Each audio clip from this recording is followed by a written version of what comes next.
para que el sembrador en esta tarde siembre la palabra de Dios en tu corazón y pueda dar fruto a 100 por 1. Padre Celestial, muchas gracias por tu palabra. Gracias por la obra tan preciosa que has estado y sigues y continúas haciendo entre nosotros. Señor, oramos para que tú bendigas la vida de todos y de cada uno de los que vamos a exponernos a la exposición de tu palabra. Que tú bendigas también a todos nuestros hermanos que están en sus hogares atentos, con sus Biblias abiertas, para recibir la palabra que tú tienes hoy preparada para nosotros, Señor. Ayúdanos a recibirla con gozo, con alegría, pero también con la disposición y el anhelo de poder ponerla en práctica. Y te lo pedimos todo en el nombre de tu amado Hijo Jesús. Amén y amén. ¿Pueden tomar asiento, mis hermanos, por favor? Aleluya. Todos en esta vida, creyentes y no creyentes, buscamos de alguna manera siempre forjar nuestra identidad. Algunas personas se inspiran tal vez en algún cantante famoso, en algún artista, en alguna persona conocida, para ir forjando su identidad, y a algunos les gusta parecerse a la hora de peinarse, a la hora de vestirse, a la hora de hablar y de comportarse, pareciéndose a esa persona que les motiva, ¿no? Que les ayuda, entre comillas, a ser la persona que quieren ser. Si nosotros observamos detenidamente la figura de nuestro Señor Jesucristo, nos vamos a dar cuenta que Él nunca imitó a nadie. Él no fue, como se ha dicho por ahí, durante los 30 años, que prácticamente la Biblia no nos cuenta nada acerca de su persona. Él no fue a distintos países como Egipto, Arabia, la India, a aprender de otras religiones, de otras filosofías, para luego hacer como una especie de mezcla y cuando se presentara públicamente en su ministerio, sorprender a las multitudes con aquellas enseñanzas extraordinarias que sin lugar a duda Él dio. Él no copió de ninguna de estas religiones, ni filosofías, ni de ningún líder de ninguna parte. Él era único en sus expresiones. Las afirmaciones que Él hizo, nunca jamás las había hecho absolutamente nadie. Él no copió de ninguna religión, más bien todo lo contrario. Algunas religiones, sectas y filosofías se inspiraron en su persona, en sus enseñanzas, en sus explicaciones para forjar sus doctrinas o su identidad. Vemos que el Señor Jesucristo fue único en todo, absolutamente en todo. Ya desde su nacimiento, toda su vida, su muerte, su resurrección fue una vida realmente impactante y extraordinaria. No ha habido ni habrá jamás ningún personaje en la historia como la figura de nuestro querido y Salvador Jesucristo. ¿Cuántos dicen amén? Me llama mucho la atención que desde temprana edad Él sabía para lo que había venido, pero aún más importante, sabía para lo que no había venido. Sabía perfectamente lo que tenía que hacer, lo que tenía que decir, cómo comportarse en cada circunstancia, en cada momento de la vida. Cuando lo vemos con 12 años en el templo de Jerusalén, sus padres desesperados 3 días buscándolo, y cuando lo encuentran, la respuesta de aquel niño fue realmente algo increíble que todavía a algunos teólogos los tiene con la boca abierta. ¿No sabéis que en los negocios de mi Padre me es necesario estar? No entendieron, ni siquiera su madre, la profundidad de esa expresión. En los negocios de mi Padre me es necesario estar. Es increíble ver cómo él sabía cómo conseguir los objetivos que el Padre había trazado delante de su vida. Es realmente impresionante ver que él nunca tuvo lo que se conoce hoy en día como una crisis de identidad. Él nunca sufrió de depresión, de desánimo, de tristeza, de crisis de identidad, porque él sabía perfectamente a lo que había venido, sabía de dónde había venido, cuánto tiempo iba a estar en este mundo, todo, absolutamente todo lo que le iba a suceder. Él nunca tuvo dudas acerca de su persona ni de su ministerio, como le pasó, por ejemplo, a Juan el Bautista, que dice la Biblia que cuando estaba en la cárcel, a punto de morir, manda a 2 de sus discípulos para que le pregunten al maestro, ¿eres tú el que habías de venir o esperaremos a otro? No vemos al Señor Jesucristo nunca dubitativo, confundido, sino Él sabía perfectamente lo que tenía que hacer en cada momento de la vida. Cuando estaba en medio de tormentas, Él dormía tranquilamente, mientras los demás estaban desesperados, pensando que se iban a morir ahogados, Él dormía tranquilamente. Cuando lo rodeaban aquellas multitudes y lo querían tirar por un barranco abajo, Él pasaba por en medio de ellos con una tranquilidad realmente extraordinaria. Nunca, si me permite la expresión, nunca perdió los papeles, nunca perdió el equilibrio. Él era la paz personificada. Él jamás le dio lugar a emociones ni a sentimientos que podían desviarlo del diseño, del plan del Padre para su vida. Él sabía que Él no era la pregunta de nadie, Él era la respuesta para todos. Más bien a Él le hacían preguntas a veces capciosas, preguntas que trataban de pillarlo en un fallo, en una respuesta un poco complicada, para de esa manera tener, digamos, un motivo para acusarle ante las autoridades religiosas o políticas de la época, ¿no? ¿Es lícito dar tributo a César, sí o no? Y él respondía airosamente, ¿no? O cuando le preguntaban por aquel hombre que había tenido varias esposas, ¿verdad? O aquella mujer que había tenido varios maridos, ¿de quién será la mujer en el reino de los cielos, verdad? De este, de aquel. Él nunca se vio en apuros, de tal manera que no sabía lo que tenía que hacer, nunca necesitó ayuda de nadie, jamás necesitó de consejos, porque Él es el sabio consejero, ¿verdad? Él no tuvo que entrar nunca en terapia, Él no tuvo que entrar en un tratamiento psiquiátrico o psicológico para saber posicionarse ante la vida.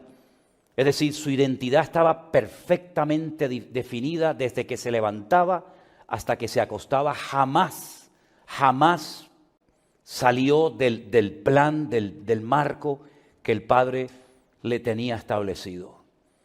Hemos leído esta tarde en la lectura, si ustedes prestaron atención, que dice que cuando le maldecían, cosa que hicieron, no respondía con maldición. Cuando le amenazaban, que le amenazaron, encomendaba la causa al que juzga justamente. Nunca cometió ningún pecado, ni con sus labios, ni con sus pensamientos. Era una vida equilibrada totalmente. Y es que realmente la palabra shalom, la palabra paz, tiene que ver con el equilibrio interno. Y hay personas que buscan ese equilibrio en filosofías, en religiones, en terapias, pero sin embargo vemos que Él era el que tenía siempre respuestas y soluciones absolutamente para todos, para los religiosos, para sus enemigos, para los discípulos, para las mujeres, las casadas, absolutamente para todo el mundo tenía respuestas.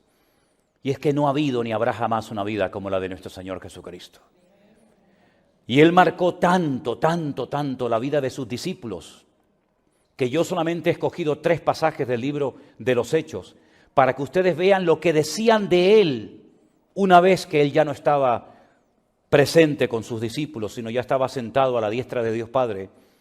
Me llama muchísimo la atención que en el día de Pentecostés, en Hechos capítulo 2, del versículo 22 en adelante, cuando Pedro se pone en pie en aquel día y da una explicación de lo que allí ha sucedido, de por qué aquellos 120 hombres y mujeres se han puesto a hablar en unos idiomas desconocidos, diciendo algunos que estaban borrachos y otros burlándose. Él dice, no, momentito. Nosotros no estamos borrachos como vosotros suponéis, incluso sabemos la hora del día que es. Y hay algo que él habla acerca de la figura de Jesús muy interesante. Y vamos a leerlo. En Hechos capítulo 2, versículo 22 dice, palabras de Pedro: varones israelitas, oíd mis palabras. Jesús Nazareno, varón aprobado por Dios entre vosotros, con las maravillas, prodigios y señales que Dios hizo entre vosotros por medio de él, como vosotros mismos sabéis, a este, entregado por el determinado consejo y anticipado conocimiento de Dios, prendisteis y matasteis por manos de inicuos, crucificándole, al cual Dios levantó, sueltos los dolores de la muerte, por cuanto era imposible que fuese retenido por ella. Porque David dice de él: veía al Señor siempre delante de mí, porque está a mi diestra, no seré conmovido. Por lo cual mi corazón se alegró y se gozó mi lengua. y aún mi carne descansará en esperanza, porque no dejarás mi alma en el Hades, ni permitirás que tu santo vea corrupción. Me hiciste conocer los caminos de la vida, me llenarás de gozo con tu presencia. Aleluya. Varones, hermanos, se os puede decir libremente del patriarca David que murió y fue sepultado, y su sepulcro está con nosotros hasta el día de hoy. Pero siendo profeta y sabiendo con juramento, Dios le había jurado que de su descendencia en cuanto a la carne levantaría al Cristo para que se sentase en su trono. Viéndolo antes, habló de la resurrección de Cristo, que su alma no fue dejada en el Hades, ni su carne vio corrupción. A este Jesús resucitó Dios, de lo cual todos nosotros somos testigos. Así que exaltado por la diestra de Dios y habiendo recibido del Padre la promesa del Espíritu Santo, ha derramado esto que vosotros veis y oís. Es una explicación increíble, con una profundidad tremenda de cómo Él le está diciendo a la multitud que ha sido atraída por aquel estruendo, por aquel viento recio que ha llenado aquella casa. Él les está diciendo, primero, no estamos borrachos. Segundo, este es el cumplimiento de una profecía que ha estado ahí dormida durante siglos, que la dio el profeta Joel en el Antiguo Testamento. Y ha llegado el momento, ya que han empezado ya, como les dije el jueves, los postreros días, de que esta promesa se cumpliera. Pero a continuación aprovecha la ocasión para dar un mensaje evangelístico y explicar quién es la persona del Señor Jesucristo. Ahora es curioso, y en este viaje creo que se lo enseñé a los hermanos, que cuando usted, por ejemplo, visita la ciudad de Jerusalén y se ubica y se encuentra en el monte de Sión, hay una casa en lo alto que se llama el cenáculo, que es donde se cree que el Señor Jesucristo partió pues el pan y el vino y se lo dio a sus discípulos aquella noche y celebró el nuevo pacto. Y se cree también que esa era la casa llamada el aposento alto. En la parte de abajo, en la primera planta, hay una tumba. Y es la tumba nada más y nada menos que del rey David. Y Pedro, que está en lo alto de esa casa, le dice a la multitud que está allí reunida: hermanos, la tumba de David está aquí con nosotros. Aquí mismo, aquí debajo de nosotros. Y él experimentó muerte y por consiguiente corrupción. Pero el Señor Jesucristo, a quien vosotros crucificasteis y matasteis, no experimentó corrupción, porque Dios lo ha exaltado y lo ha resucitado, de lo cual nosotros somos testigos en el día de hoy. Es decir, una claridad en cuanto al mensaje que cualquiera que estuviera allí presente sabía perfectamente lo que Pedro estaba tratando de explicar. No había la más mínima duda de que todos los que estaban en el aposento alto sabían perfectamente que Jesucristo murió en la cruz del Calvario. Lo sabían perfectamente. Y también todos sabían perfectamente que la muerte no pudo detenerlo, que el sepulcro estaba vacío. De hecho, Pedro estuvo dentro de ese sepulcro y se dio cuenta de que allí no estaba el cuerpo muerto del Señor Jesucristo. Y por eso el valor, por eso la valentía tremenda que aquellos hombres tenían de pararse frente a aquella multitud que no entendía nada de lo que allí estaba ocurriendo, pero que ellos sí sabían lo que allí estaba ocurriendo, y además querían aprovechar la ocasión no solamente para dar una explicación coherente de aquella manifestación del poder de Dios, sino, repito, aprovechar la ocasión para dar un testimonio de que todo lo que estaba sucediendo no era producto de la casualidad, sino era porque Cristo había resucitado y Cristo estaba dándoles la oportunidad de arrepentirse de aquel crimen terrible que habían cometido cuando le pidieron su muerte a Poncio Pilato, el gobernador de la provincia de Judea. Más adelante, porque esto fue a más, la iglesia no fue a menos, sino todo lo contrario. Cada día dice que se convertía gente. El Señor cada día añadía a la iglesia a los que debían de ser salvos. Y toda ocasión, todo milagro, toda circunstancia se aprovechaba para dar testimonio. Porque el objetivo no eran los milagros. La meta no era hacer milagros, señales, prodigios y maravillas en Jerusalén. No, la meta era aprovechar eso como plataforma, como base, para decir quién fue el autor de dicho milagro y por qué lo había hecho. Si ustedes van conmigo al mismo libro de los Hechos, un poco más adelante, al capítulo 3, se van a encontrar que en una de las puertas de acceso al templo de Jerusalén ponían todos los días a un cojo de nacimiento para pedir limosna.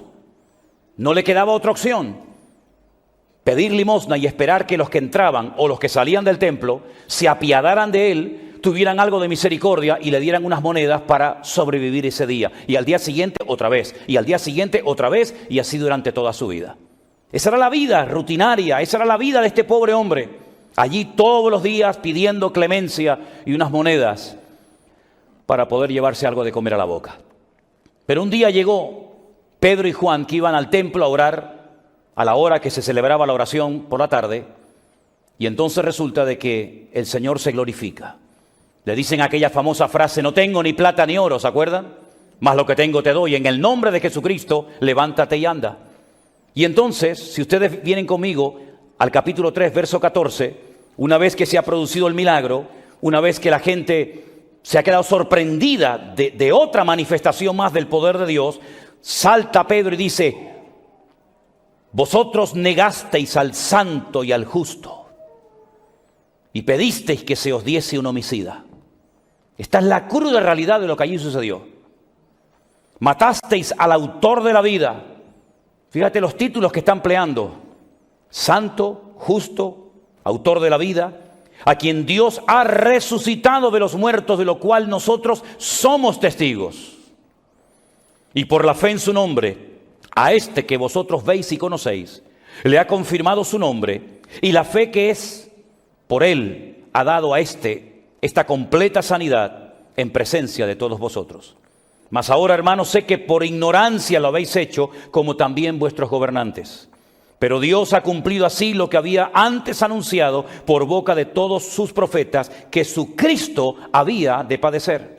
Así que arrepentíos y convertíos para que sean borrados vuestros pecados y para que vengan de la presencia del Señor tiempos de refrigerio, y envíe a Jesucristo que os fue antes anunciado, a quien de cierto es necesario que el cielo reciba hasta los tiempos de la restauración de todas las cosas, de la que habló Dios por boca de sus santos profetas que han sido desde tiempo antiguo. Porque Moisés dijo a los padres: el Señor vuestro Dios os levantará profeta de entre vuestros hermanos, como a mí. A él oiréis en todas las cosas que os hable. Y toda alma que no oiga a aquel profeta será desarraigada del pueblo. Y todos los profetas desde Samuel en adelante, cuantos han hablado, también han anunciado estos días. Vosotros sois los hijos de los profetas y del pacto que Dios hizo con nuestros padres, diciendo a Abraham: en tu simiente serán benditas todas las familias de la tierra. A vosotros primeramente Dios, habiendo levantado a su Hijo, lo envió para que os bendijese, a fin de que cada uno se convierta de su maldad. Otro mensaje directo, claro y contundente que lanza el apóstol Pedro, aprovechando la reciente sanidad que se ha producido en este cojo de nacimiento. No desperdiciaban ni una sola oportunidad. No iban a orar, no iban a sanar a este hombre, pero así Dios lo tenía establecido. Dios hace un milagro antes de entrar al culto de oración y aprovechan la oportunidad para nuevamente decirle: ustedes lo crucificaron, ustedes lo negaron, esa es la realidad, pero todo estaba escrito por los profetas, todo salió de acuerdo al plan de Dios. Y quiero decirles que al autor de la vida, al santo y al justo, que ustedes crucificaron y rechazaron, Dios lo ha levantado y lo ha hecho Señor y Cristo. Y hoy estoy aquí para daros a ustedes la oportunidad de que se arrepientan, de que se conviertan y vuestros pecados sean perdonados. Es una vez más una claridad en cuanto al mensaje, y ya Cristo no estaba físicamente entre ellos, pero había grabado de una forma a fuego en sus corazones quién era el Señor Jesucristo, a lo que vino, lo que hizo, lo que enseñó, y los marcó de tal manera que en cada mensaje que vamos a encontrar en el libro de los Hechos, y en las cartas de Pablo, y en las cartas de Pedro, y en las cartas de Juan, y en la carta de Santiago, absolutamente por todas partes, ellos sabían perfectamente que la identidad del Señor Jesucristo era única e irrepetible. Hay un pasaje más que quiero leerles, y es la explicación que ellos dan ante el concilio, ante aquel grupo de sacerdotes que los habían llamado y que les estaban prohibiendo que siguieran predicando el Evangelio. En el capítulo 4, el versículo 9 dice: puesto que hoy se nos interroga acerca del beneficio hecho a un hombre enfermo, de qué manera haya sido sanado, sea notorio a todos vosotros y a todo el pueblo de Israel que en el nombre en el nombre de Jesucristo de Nazaret, a quien vosotros crucificasteis y a quien Dios resucitó de los muertos. Por él, este hombre está en vuestra presencia sano. Este Jesús, qué conocimiento de las Escrituras, porque ahora menciona otro texto muy interesante de los Salmos. Dice, Él es la piedra reprobada por vosotros los edificadores, la cual ha venido a ser la cabeza del ángulo. Cuando se estaba construyendo el templo de Jerusalén, no se podían hacer ruido. Tenía que construirse de una forma silenciosa. Entonces las piedras venían numeradas, ya venían cortadas, y lo único que tenían que hacer ellos, como si fuera un puzzle, un rompecabezas, ensamblar cada pieza en su sitio, en silencio. Allí no se tenía que hacer ningún tipo de ruido. Y por lo visto cuenta la historia que llegó una piedra que a ellos no les resultaba idónea, ¿verdad? Hay por diferentes partes de Jerusalén, incluso algunas columnas que desecharon, están por ahí. Pero concretamente a esta piedra la desecharon y la lanzaron al torrente del Cedrón, donde estaba toda la basura, donde estaba todo el estercolero de la ciudad, y allí le prendían fuego a la basura. Allí tiraron esa piedra porque según ellos no cumplía los requisitos para formar parte de una de las piedras que ensamblaba el templo de Jerusalén. Para la sorpresa de todos, se dieron cuenta de que habían tirado nada más y nada menos que la piedra angular, la que cierra, la que tranca, ¿verdad?, las paredes, y tuvieron que reconocer que habían desechado la piedra más importante del templo, sin la cual no se podía terminar. Bajaron al torrente de Cedrón, la subieron, la pusieron en la cabeza del ángulo, y allí reconocieron que se habían equivocado. Uno de los salmos del Antiguo Testamento dice que así como los edificadores desecharon la piedra angular, también a Cristo lo rechazarían, pero llegaría el momento en el que reconocerían que sin Él es imposible la vida, ¿verdad? Y entonces Él menciona ese salmo, ¿verdad? Y termina diciendo, y en ningún otro hay salvación, porque no hay otro nombre bajo el cielo dado a los hombres por medio del cual podamos ser salvos. ¿Cuántos dicen amén? Sus vidas fueron cambiadas de tal manera que todos, salvo Judas que se ahorcó y Juan que murió de muerte natural, porque tenía que ser el más longevo, porque fue el que tuvo que cuidar a María hasta que ella moría, todos murieron como mártires, de formas tremendas, terribles, pero todos tenían algo en común. Todos sabían que el Señor Jesucristo había resucitado de los muertos y que tenían que ir, como Él les dijo, por todo el mundo, predicando el Evangelio a toda criatura. Y lo hicieron tan bien y supieron transmitir el mensaje de una forma tan extraordinaria, tan clara y tan contundente, que 2000 años después de aquel tiempo, estamos un grupo de creyentes aquí y otros tantos en casa, alabando y glorificando al mismo Cristo que ellos predicaron hace 2000 años. Bendito sea Dios. Toda la gloria sea para el Señor. ¡Qué tremendo! ¡Qué tremendo! Gloria a Dios. Las afirmaciones que hizo el Señor Jesucristo, nadie se atrevió jamás a hacerlas. Ni Buda, ni Confucio, ni Krishna, ni nadie. Pongamos ahí, por ejemplo, unas cuantas de ellas. Hay momentos en el ministerio del Señor Jesucristo en los que Él da una serie de afirmaciones que jamás nadie en la vida se había atrevido a dar. Solamente vamos a leer las que nos menciona el Evangelio según San Juan. Hablando acerca del maná, del cual comieron los antepasados en el desierto y todos murieron, Él se levanta y dice, yo soy el pan de vida. Y dice, todos los que comieron del maná murieron, pero el que coma de mi carne y beba de mi sangre no morirá eternamente. Esa declaración nunca jamás se había atrevido a hacerla nadie. Yo soy la luz del mundo, y Él dice, yo soy la menorá. La menorá era el candelabro de 7 brazos que ponían dentro del tabernáculo y posteriormente en el templo, porque no entraba luz natural por ninguna parte y era la única forma de moverse y de ministrar allí. Y Él dice, yo soy esa luz, yo soy la menorá, yo soy la puerta. El que por mí entrare, entrará y será salvo. Al templo solamente había una puerta de acceso, no había una por aquí y una por allá, sino solamente había una puerta de acceso, exactamente igual que al tabernáculo, que era muy ancha, pero muy baja, para que todo el que quisiera entrar pudiera entrar, pero que entraran humillados delante de la presencia del Señor. Yo soy el buen pastor, hablando acerca de los asalariados que ven venir al lobo, al peligro y salen corriendo. Yo soy la resurrección y la vida. Esta declaración la hizo nada más y nada menos que en un cementerio a las afueras de Jerusalén, frente a la tumba de su amigo Lázaro, que hacía 4 días que estaba muerto. Yo soy el camino, la verdad y la vida, ¿verdad? Y yo soy la vid verdadera y mi Padre es el labrador. Esas 7 expresiones que aparecen en el Evangelio según San Juan, nunca nadie jamás se había atrevido a pronunciarla, porque ¿quién se va a atrever a hacer semejantes declaraciones? Si nosotros fuéramos por toda la Biblia, tanto Antiguo como Nuevo Testamento, buscando los títulos, buscando los nombres que se le dan al Señor Jesucristo, os aseguro que nos daría las tantas de la noche y no los podríamos ver todos, porque hay cientos de nombres y de títulos, libro por libro, desde el Génesis hasta el Apocalipsis, que nos hablan del Señor Jesucristo. Solamente he tomado el libro del Apocalipsis, el último, para que vean ustedes algunas expresiones interesantes, algunos títulos que aparecen en el libro del Apocalipsis.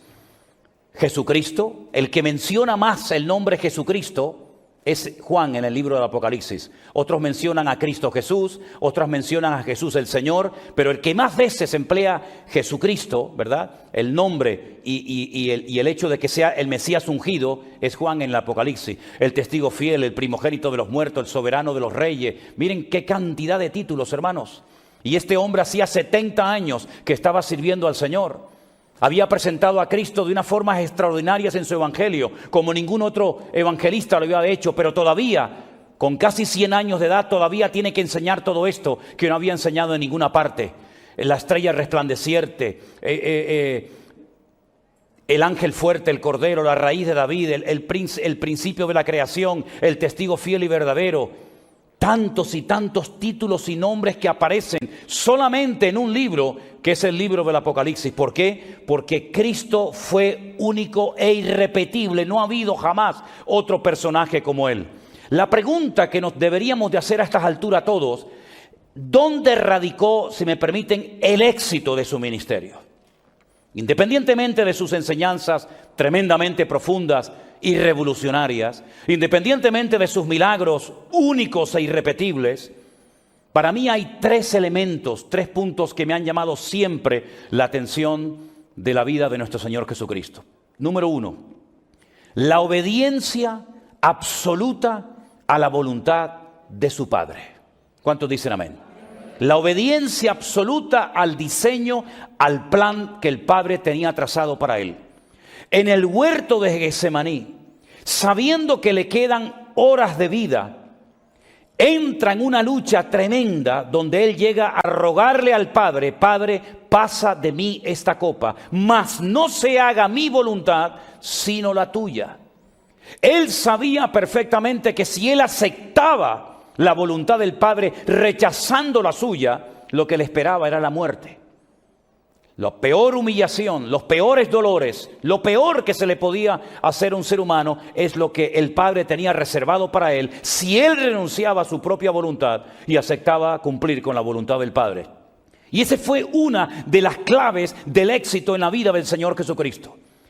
Trasladen ustedes esta obediencia absoluta, este sometimiento total a la voluntad del Padre, y comparen, por ejemplo, la vida del primer rey de Israel.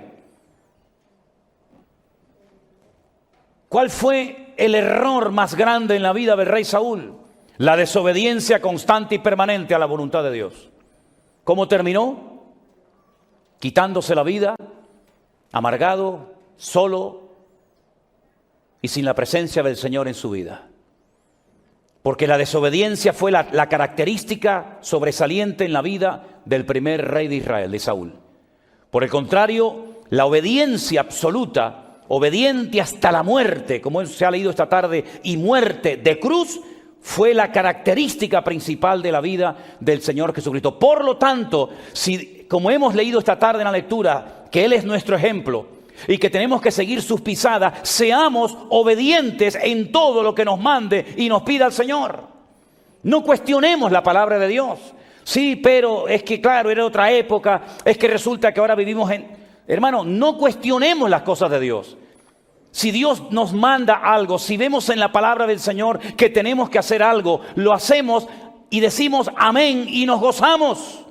Porque Dios siempre va a bendecir y siempre va a ayudar y siempre va a respaldar al hombre y a la mujer obediente que no cuestionan las cosas del Señor. Obediencia sin peros. Sí, te obedecí, pero siempre poniendo condiciones. Esa fue una de las claves en la vida, en el ministerio del Señor Jesucristo. La obediencia total y absoluta. Número 2, una dependencia total de su Padre. No dependía de los hombres, no dependía de ninguna institución, ni siquiera del templo de Jerusalén, que ya en aquellos tiempos estaba totalmente en crisis, espiritualmente hablando. Él dependía totalmente del Padre y él enseñó a sus discípulos que no importa la situación, no importa el lugar, no importa la edad, no importan las circunstancias, lo difíciles que sean, si somos capaces de depender de Dios, Dios nunca nos abandonará. Cuando le decían los discípulos al maestro, despídelos que ya es tarde, que no han comido, para que vayan a las aldeas y compren comida. Jesús decía, no, dadle vosotros de comer. Un desafío enorme delante de ellos, porque él sabía que si bendecía lo poquito, se convertiría en mucho. Porque él conocía a su Padre. Y el jueves, una de las cosas que yo intenté enfatizar y les recuerdo a todos los que estuvieron y a los que no pudieron estar, que nosotros lo que necesitamos hoy en día más que nunca es conocer más a nuestro Dios. Porque si conocemos más de nuestro Dios, como decía, si conocemos más del Señor de la iglesia que de la iglesia del Señor, vamos a saber comportarnos y cómo actuar y cómo reaccionar en estos tiempos difíciles y locos en los cuales nos ha tocado vivir. Cómo Abraham podía discernir la voz de Dios cuando le decía vas a ser padre, decía amén. Cámbiate el nombre, decía amén. Y cuando le decía sacrifícame a tu hijo, decía amén. No cuestionaba, no decía bueno, aquí me habló Dios, aquí me habló el diablo, será una voz interior. Era un conocimiento de Dios que les permitía ir a la obediencia más absoluta, hasta sacrificar a un hijo si hacía falta. O José, que no había leído nunca en su vida la Biblia, ni había leído el Nuevo Testamento, nunca había tenido ningún pastor, no había hecho ningún curso de discipulado. Y cuando se le presentó aquella propuesta, él dijo, ¿cómo voy yo a hacer esto y pecar contra mi Dios? No estaba escrito en ninguna parte, pero por el conocimiento, por la relación, por el amor que tenían hacia el Señor, ellos conocían la esencia de Dios y sabían lo que a Dios le agrada y a lo que Dios le desagrada. Y el Señor Jesucristo sabía perfectamente que no importa que Lázaro lleve 4 días muerto, yo sé que mi Padre siempre me oye. Y no importa que estemos en un desierto sin dinero, y aunque tú hayas sacado la cuenta y me hayas dicho que 200 denarios ni siquiera llegarían, pues con la bendición y con la bendición de mi Padre van a ser saciadas estas enormes multitudes. Y era tal la confianza y la dependencia que él tenía del Padre, que mientras aquellos pescadores profesionales del mar de Galilea se morían de miedo viendo aquellas olas y viendo aquel viento, él dormía tranquilamente porque él sabía que las profecías no indicaban que él moriría ahogado en una barca en el mar de Galilea, sino moriría en una cruz. Por lo tanto, no había llegado su hora. Él sabía perfectamente cuál era la voluntad de su Padre para él, y esa fue la tranquilidad que manifestó durante toda su vida. Y ese conocimiento es el que a nosotros nos debería de permitir hoy por hoy vivir tranquilos y en paz, sabiendo que el Señor estará con nosotros todos los días hasta el fin del mundo. Y que hemos sido jóvenes y hemos envejecido, pero nunca hemos visto a un justo desamparado ni a su descendencia que mendigue pan. Y aunque andemos por valle de sombra y de muerte, yo no temeré mal alguno. ¿Por qué? Porque tú estarás conmigo. Tu vara y tu cayado, ambas cosas me infunden aliento. Es decir, todas esas verdades que hemos...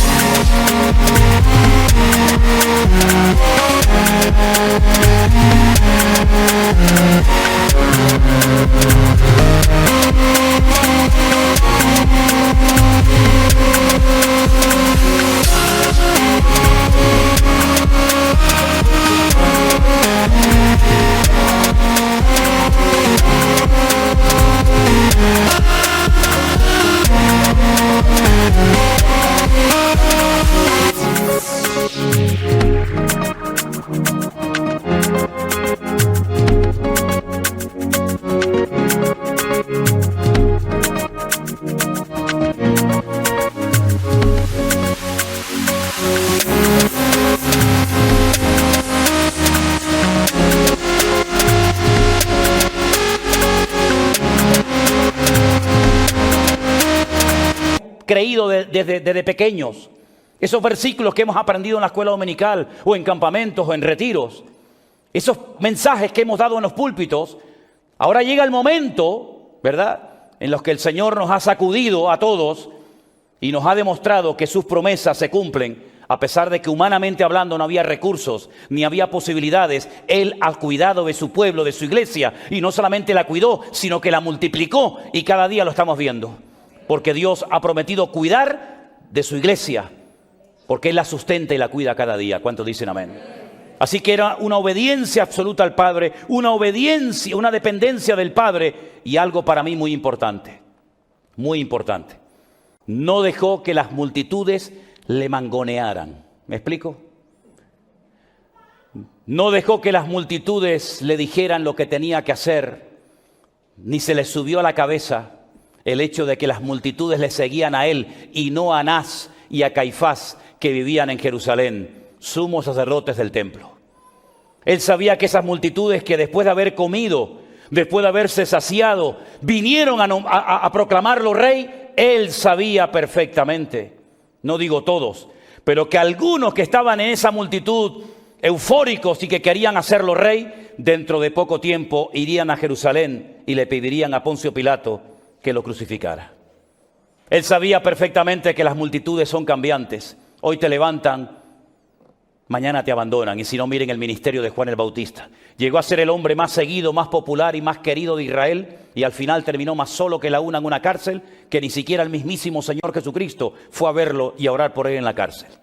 Sino que le dijo: díganle a Juan que los ciegos ven, que los cojos caminan, que a los pobres se les predica el evangelio, y díganle de paso también: bienaventurado aquel que no haya tropiezo en mí.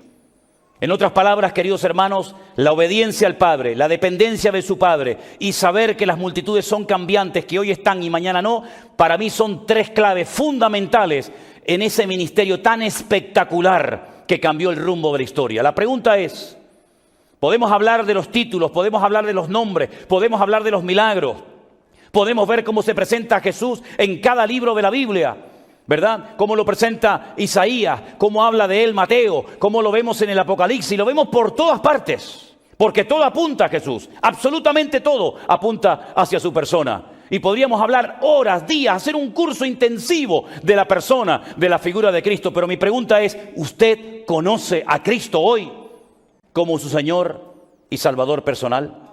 Porque de nada sirve el cantar, de nada sirve el venir aquí si usted no tiene un encuentro, una experiencia personal con Él, con el que murió por usted en la cruz, pero que no lo acabó la muerte de derrotar, sino que al tercer día resucitó y está vivo por los siglos de los siglos. Amén. Usted le conoce, usted le tiene en su corazón, lo ha recibido. Cierren sus ojos en esta tarde todos los que están aquí, y si quieren también todos los que están en sus hogares. La palabra ha sido expuesta y he hablado del Señor Jesús, nuestro bendito Salvador. He hablado de cómo Él nunca dependió de nada ni de nadie, sino solo del Padre. He hablado cómo sorprendió a las multitudes con sus enseñanzas y con su ejemplo. He hablado de incluso cómo sus discípulos hablaban de Él después de haberse despedido en el monte de la Ascensión.